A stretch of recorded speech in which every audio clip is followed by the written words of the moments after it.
Hey guys, let's take a look at our lesson for today. We're going to be adding and subtracting decimals and fractions.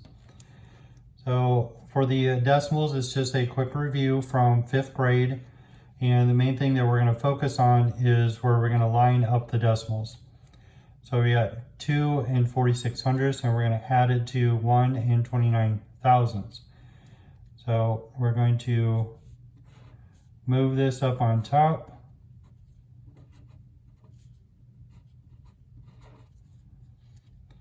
Okay, and we have hundredths, we need thousands, so we're going to put in a 0 here just so our decimals are lined up to the same place values. And then we're just going to go ahead and add our numbers for each column. So we got 9, 6, 7, 8, 4 and 0 is still 4. Bring your decimal down into your answer. 2 plus 1 is 3. And we are done. So subtraction, I'm going to make sure that we put the first number has to go on top up here. So we're going to move this over here and line up our decimals. And then we have tenths and hundredths, so we're just going to put a 0 in here to fill the space for hundredths. Now we have the same decimal place values for both numbers. Now we're going to go ahead and subtract. Now we need to take away 5. We don't have 5. So we're going to go back to our borrowing from 5th grade. We borrowed a number from tenths value to hundredths. And then 3 and 7, we're not going to have enough. We're going to have to borrow again. And we're left with 2 in the one spot. So 10, take away 5. 13 minus 7. Bring your decimal down into your answer. After we subtract these numbers, we are left with 1 and 65 hundredths. So the second part for the lesson for today is the fractions. And the most important part that we are going to focus on is we're going to use common denominators, and then we're going to simplify our answers. So adding and subtracting fractions, there's not enough space here to work them out as written, so we're actually going to write them in a stacked form.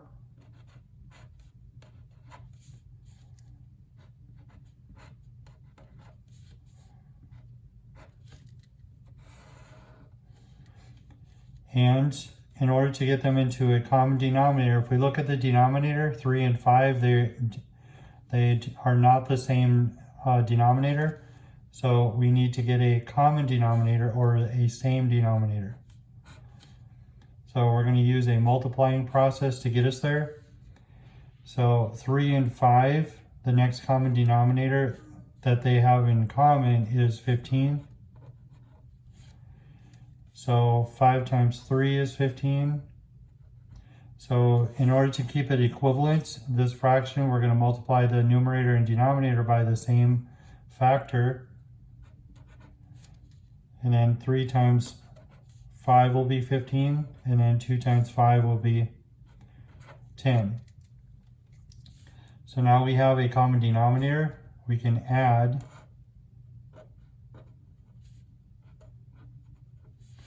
We are only going to add the numerators.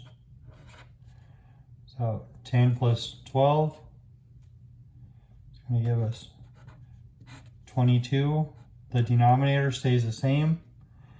And then because we have an improper fraction here, the numerator is greater than the denominator, we can actually divide that out to see how many whole numbers we get. So there's one whole number, and we're left with 7. That's going to be 7 out of 15. So this is one whole number, and then 7/15 of the fraction left over.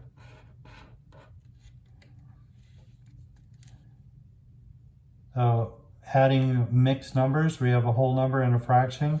we're going to use the same process. We're going to stack our fractions.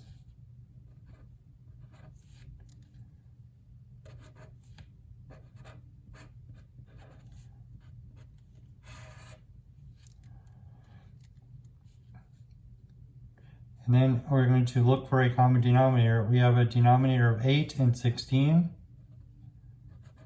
8 times 2 would be 16, and 16 times 1 would be 16.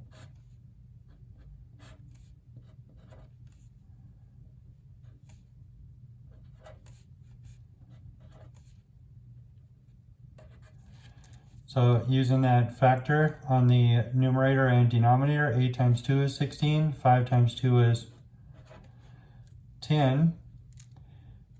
So now we have the common denominator. Now we can add the parts of the fraction on the top. So 10 plus 8 is going to give us 18.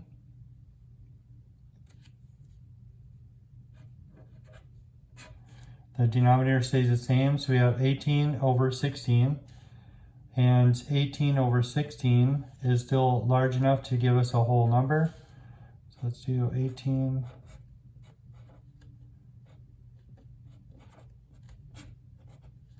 So we're left with a remainder of 2 out of 16. So we have one whole number, and we have 2 16ths. And these are both even numbers, so we can actually simplify that. So that's going to give us one whole number and then 1/8 left over.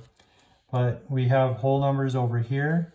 We got one whole number from the fraction. So it's actually going to be 1, 2, 3, 4, and 1/8.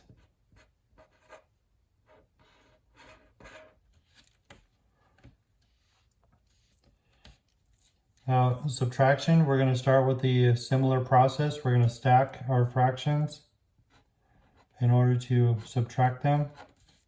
So you got 4/5, and then we're going to subtract 1/2 from that.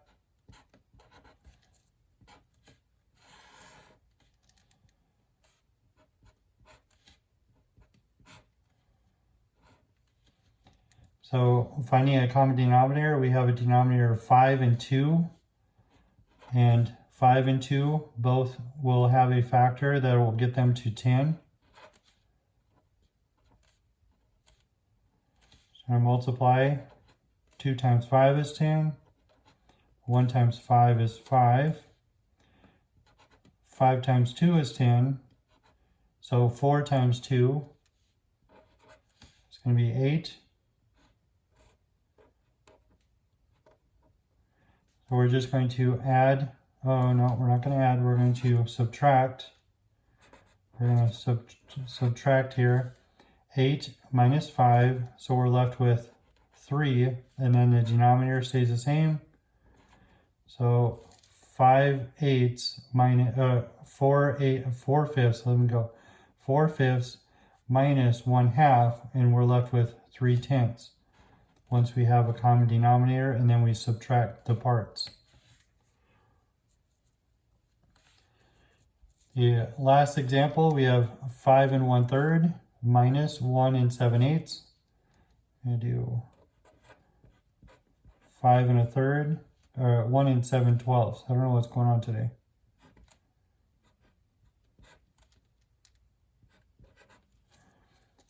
So we're going to focus on these fractions here. Look at the denominator.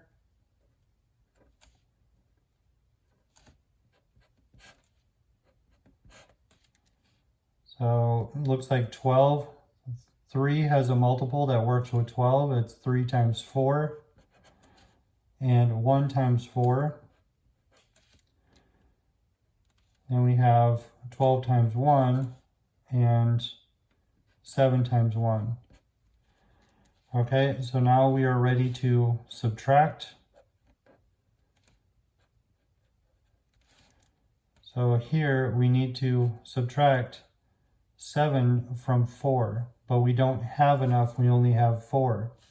So in fractions we are going to borrow, but we're going to borrow a little differently. We're going to go to the whole number, and we're going to take one whole number out of here. And then that whole number is going to go over here to the fraction. So the fraction is over 12. So one whole number would be 12 over 12. So we got 12 over 12 is the whole number from here. So now we are going to put that part of the fraction together.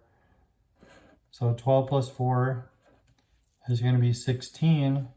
Now we have enough to subtract. 16 minus 7 is going to give us 9, and then we keep the denominator the same. So we have 9/12, and we can actually simplify that by a common factor of 3, and that's going to be 3/4. So we got 3/4. We're going to go back here to the whole numbers and subtract the whole numbers. 4 minus 1 is 3, and then when we subtracted the fraction, we were left with 3/4.